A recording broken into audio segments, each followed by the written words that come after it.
చాలా మందిలో ఉండే కన్ఫ్యూజన్ ఐస్ ప్యాక్ ఎక్కడ పెట్టాలి, హాట్ ప్యాక్ ఎక్కడ పెట్టాలి. ఇలా పెయిన్ లేకపోతే స్వెల్లింగ్ వచ్చినప్పుడు చాలామంది దగ్గరలో ఉన్న మెడికల్ షాప్కి వెళ్ళి ఓకే ఇది యాంటీబయాటిక్ లేకపోతే పెయిన్ కిల్లర్ వాళ్ళు సబ్స్క్రైబ్ చేసింది వేసుకుంటారు. సో అది ఎంతవరకు రైట్? మనకి ఈ యాంటీబయాటిక్ ఏది వాడాలి ఏది వాడకూడదో తెలియడం వల్ల ఒక ఇద్దరు ముగ్గురు సీరియస్ అయిన కండిషన్స్ కూడా ఉన్నాయి. దాని గురించి క్లుప్తంగా చెప్తారు కొద్దిగా. Hello everyone, welcome back to our dental podcast channel Tea Talks with doctor Deepika and doctor Kiran. ఈవేళ ఎపిసోడ్ నెంబర్ 4లో ఒక స్పెషల్ ఉంది. ఎందుకంటే మన దగ్గర ఫేమస్ ఓరల్ సర్జన్ డాక్టర్ మనోజ్ఞ గారు మనతో ఉన్నారు. సో ఈ వీడియోలో మనకు ఒక స్పెషల్ ఉంది. జనరల్గా మన పూర్వం నుంచి చాలామంది చెప్తూ ఉంటారు, నొప్పి వచ్చింది అమృతాంజన్ రాయండి, నొప్పి వచ్చింది వేడి నీళ్ళు కాపురం పెట్టండి. బట్ ఇది చేస్తుంది తప్పు అంటే మిమ్మల్ని ఏదో తప్పుగా అందామని కాదు. యాక్చువల్లీ అది చేస్తే జరిగే నష్టం ఎక్కువ ఉంది మంచి కంట. సో అసలు అమృతాంజనం రాయకూడదా, రాయొచ్చా, లేకపోతే వేడి నీళ్ళు కాపురం ఎప్పుడు పెట్టాలి, చల్లనీళ్ళు కాపురం ఎప్పుడు పెట్టాలి, ఈ కాపురం పెట్టడం వల్ల మంచి ఏం జరుగుతుంది, చెడు ఏం జరుగుతుంది, అంత క్లుప్తంగా చిన్నపిల్లలకు చెప్పినట్టు మన డాక్టర్ మనోజ్ఞ గారు ఇప్పుడు మీకు చెప్తారు.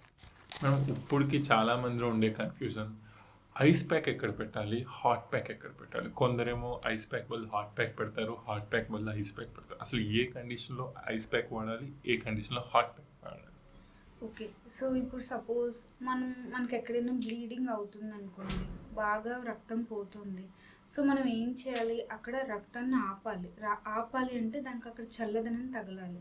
ఎందుకంటే మనం చెప్పుకున్నట్టుగా వేడి తగిలినప్పుడు అక్కడ టెంపరేచర్ పెరిగినప్పుడు బ్లడ్ ఫ్లో ఇంక్రీజ్ అవుతుంది. సో ఎక్కడైనా బ్లీడింగ్ అయినా లేదా పన్ను తీయించుకున్న వెంటనే మనకు అది తగ్గాలి అంటే ఐస్ ప్యాక్ లాంటిది యూస్ చేయాలి.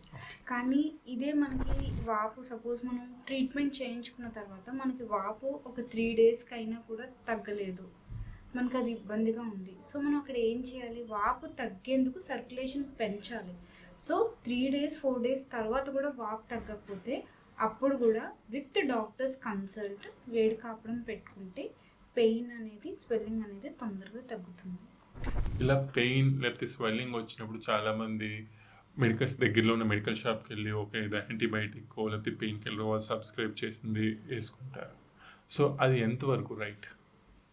సో జనరల్లీ మనలో చాలామందికి మనకి ఏ మెడిసిన్స్ పడతాయి, ఏ మెడిసిన్స్ పడవు అనేది మనకి తెలియదు. అండ్ అక్కడ లోపల ప్రాబ్లం ఏంటి, దానికి ఏ మెడిసిన్స్ యూస్ చేయాలనేది ఆ ఫార్మసిస్ట్ కండిషన్ తెలియదు. వీళ్ళు ఏదో పెయిన్ కిల్లర్ అన్నారని చెప్పి వాళ్ళు పెయిన్ కిల్లర్ ఇస్తారు, కానీ అది ప్రాబ్లం పెంచవచ్చు లేదా తగ్గచ్చు.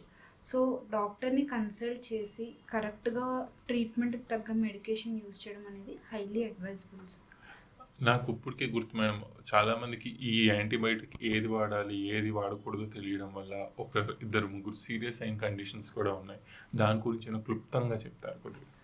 సో యాంటీబయాటిక్స్ జనరల్లీ చాలామందికి పెన్సిలిన్ అలర్జీ ఉంటుంది సార్. సో పెన్సిలిన్ అలర్జీ ఉన్నప్పుడు పెన్సిలిన్ రిలేటెడే కాకుండా దానికి సంబంధించిన వేరే అదర్ మెడికేషన్స్ యాంటీబయాటిక్స్ కూడా పడవు వాళ్ళకి.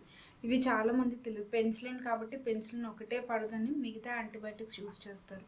సో ఇలా కనుక యూస్ చేస్తే అనఫిలాక్సిస్ అని ఒక హైపర్ సెన్సిటివిటీ రియాక్షన్ రావచ్చు వాళ్ళకి. So it is better only under doctor advice మాత్రమే వాళ్ళు మెడిసిన్స్ యూస్ చేయడం correct. Thank you for giving your time and giving the most valuable information for our subscribers. Thank you very much. Thank you sir. ఇప్పుడు ఈ మనోజ్ఞ గారు చెప్పిన ఇన్ఫర్మేషన్తో ice pack ఏ కండిషన్లో వాడాలి, వేడి నీళ్ళు కాపురం ఏ కండిషన్లో వాడాలి, అమృతాంజనం అనేది వాడకూడదని క్లియర్గా తెలిసింది. సో నెక్స్ట్ టైం ఎవరన్నా మన ఫ్యామిలీలో కానీ ఫ్రెండ్స్లో కానీ ఈ కండిషన్లో ఉంటే వాళ్ళకి కరెక్ట్ పద్ధతిలో గైడ్ చేయండి. సో దట్ వాపు నొప్పి నివారించగలుగుతారు. నెక్స్ట్ వీడియో అనేది ఒక స్పెషల్ గెస్ట్ వస్తున్నారు. ఇలాంటి మంచి వీడియోలు కావాలి అనుకుంటే మమ్మల్ని సబ్స్క్రైబ్ చేయండి. సో దట్ కొత్త వీడియోలు కొత్త అప్డేట్స్ మీకు ఎప్పుడూ వస్తూ ఉంటాయి. Till then, smiles for today. See you tomorrow. Dr. Kiran Raju signing off.